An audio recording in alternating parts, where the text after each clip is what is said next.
وہ صحابی رسول جن پر جنات کا حملہ ہوا تھا، انہوں نے ایسا کون سا کام کیا تھا جس کی وجہ سے قوم جنات نے انہیں شہید کر دیا؟ یہ صحابی رسول کون ہیں اور یہ عجیب و غریب واقعہ کب پیش آیا؟ پیارے دوستو، آج کی اس ویڈیو میں ہم اس صحابی رسول کی شہادت کے بارے میں جانیں گے۔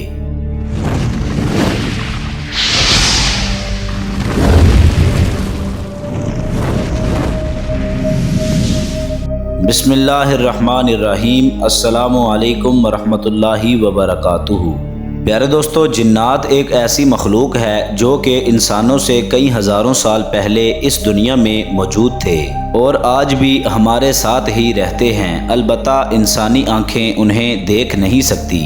دنیائے اسلام سمیت دنیا کی ہر قدیم تہذیب جنات کے وجود کو تسلیم کرتی ہے، چاہے وہ قدیم عراق کی تہذیب ہو، قدیم عربی داستانیں ہوں یا زرتشت قوم کے عقائد ہوں۔ تقریباً ہر قوم کی کہانیوں اور عقائد میں کسی نہ کسی شکل میں جنات کا تذکرہ ملتا ہے۔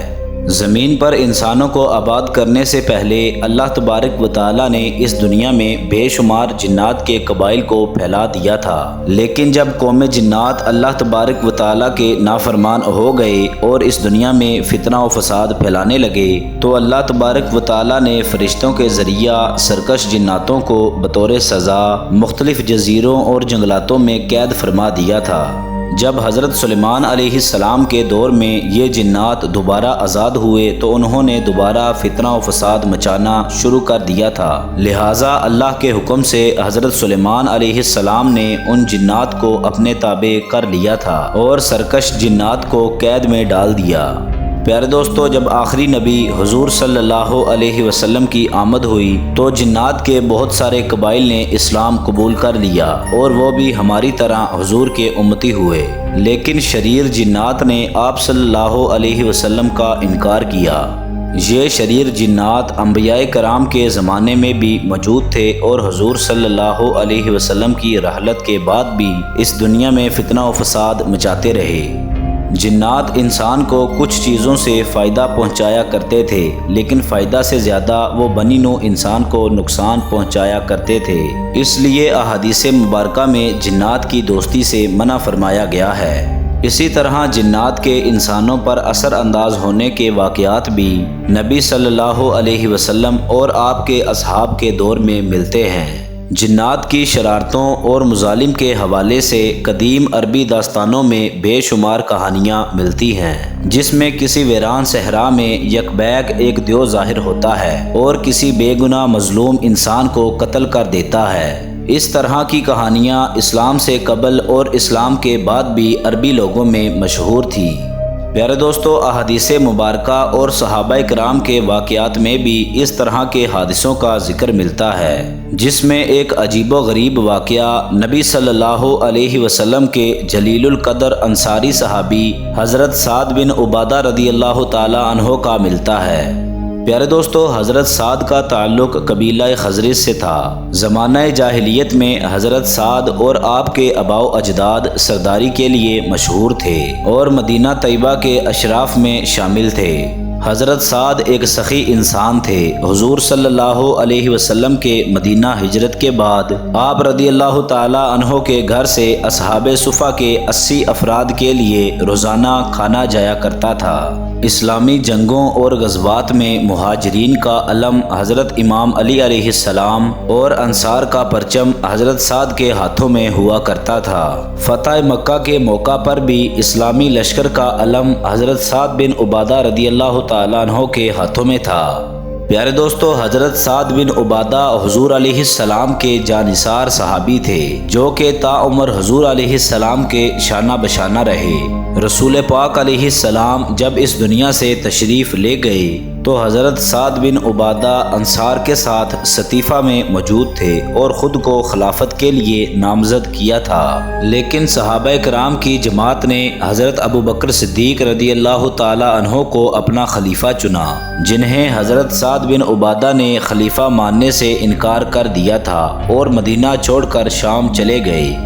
پیارے دوستو، خلیفہ ثانی حضرت عمر رضی اللہ تعالیٰ عنہ کے دور میں بھی حضرت سعد بن عبادہ سے بیعت کا مطالبہ کیا گیا، لیکن آپ رضی اللہ تعالیٰ عنہ نے بیعت سے انکار کر دیا اور تمام عمر شام میں دین کی خدمت اور اشاعت کرتے رہے۔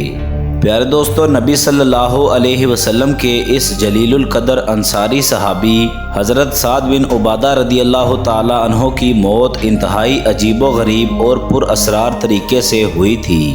کہا جاتا ہے کہ حضرت سعد کو جنات نے شہید کیا تھا۔ روایتوں سے پتہ چلتا ہے کہ حضرت سعد بن عبادہ 15 ہجری کی رات شام کے علاقے حوران میں سفر کر رہے تھے۔ سفر کے دوران حضرت سعد کا گزر ایک ویران صحرا سے ہوا جہاں پر جنات کا بسیرا تھا۔ اس بنجر صحرا میں حضرت سعد کو حاجت محسوس ہوئی، لہٰذا آپ نے اپنی سواری کو روکا اور دور ایک کوڑے کے ڈھیر پر جا کر پیشاب کرنے لگے۔ پیارے دوستو، اس جگہ پر ایک سوراخ تھا جس میں جنات کا ٹھکانہ تھا۔ حاجت سے فارغ ہونے کے بعد حضرت سعد جب اپنے ساتھیوں کے پاس گئے اور جا کر کہنے لگے کہ مجھے پشت میں کچھ تکلیف محسوس ہو رہی ہے، اچانک آپ رضی اللہ تعالیٰ عنہ درد سے بے چین ہونے لگے اور درد کی تاب نہ لا کر چند ہی لمحوں میں وفات پا گئے۔ آپ کے ساتھی حیران و پریشان تھے کہ اچانک اس سوراخ سے جس میں آپ نے پیشاب کیا تھا ایک بلند اور خوفناک آواز آئی، ہم نے خزرس کے سردار سعد کو قتل کیا ہے اور ان کے دل پر 2 تیر مارے ہیں۔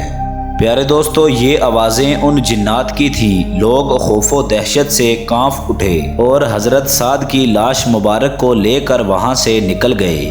پیارے دوستو، امام ابن تیمیہ رحمۃ اللہ تعالیٰ علیہ بیان فرماتے ہیں کہ انسانوں کو جنات چمٹنے اور نقصان پہنچانے کے واضح ثبوت موجود ہیں۔ جیسے ایک انسان دوسرے انسان کے عشق و محبت میں گرفتار ہو جاتا ہے، اسی طرح بعض اوقات کوئی جن کسی انسان پر فرشتہ ہو کر اسے آ چمٹتا ہے۔ اسی طرح اگر کوئی انسان جنات کو تکلیف پہنچائے، برا بلا کہے یا پھر کسی جن کو قتل کر دے یا ان پر گندگی یا گرم پانی ڈال دے یا ان کے ٹھکانے پر گندگی پھیلا دے، چاہے یہ کام انسان سے جان بوجھ کر ہو یا پھر لا علمی میں، جنات ان باتوں کا بدلہ ضرور لیتے ہیں۔ اور چونکہ جنات میں ظلم و جہالت اور سرکشی زیادہ ہے، لہٰذا وہ کسی بھی جرم کا بدلہ انسان کو قتل کر کے لیتے ہیں۔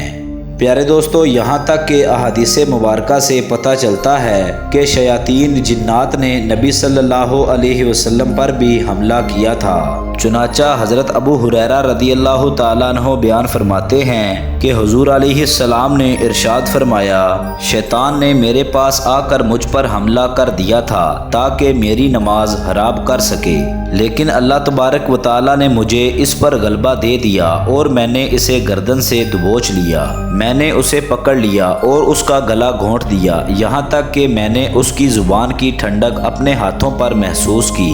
میں نے ارادہ کر لیا تھا کہ میں اسے مسجد کے کسی ستون سے باندھ دوں تاکہ صبح تم سب اسے دیکھ سکو۔ پھر مجھے میرے بھائی حضرت سلیمان علیہ السلام کی دعا یاد آ گئی اور میں نے اسے چھوڑ دیا۔ پیارے دوستو، اللہ تبارک و تعالیٰ نے انسان کو جنات اور شیاطین کے شر سے بچنے کے لیے کئی طریقے بتائے ہیں، جن میں اللہ تبارک و تعالیٰ کا کلام اور حضور پاک علیہ السلام کے ذریعہ بتائے گئے مسنون اذکار شامل ہیں، جسے ہمیں ذہن نشین کر لینا چاہیے اور رسول پاک علیہ السلام کی تعلیمات پر عمل پیرا ہونا چاہیے۔ اللہ تبارک و تعالیٰ سے دعا ہے کہ اللہ تبارک و تعالیٰ ہم سب کو شیاطین کے شر سے محفوظ فرمائے، آمین۔ دوستو، اگر آپ کو ویڈیو پسند آئی ہو، ویڈیو کو لائک کر دیں، چینل کو سبسکرائب کر دیں، بیل آئیکن کو کلک کر دیں تاکہ ہماری نئی آنے والی مزید اچھی ویڈیوز باقاعدگی کے ساتھ آپ تک پہنچ سکیں۔ اپنا خیال رکھیے گا، اللہ حافظ۔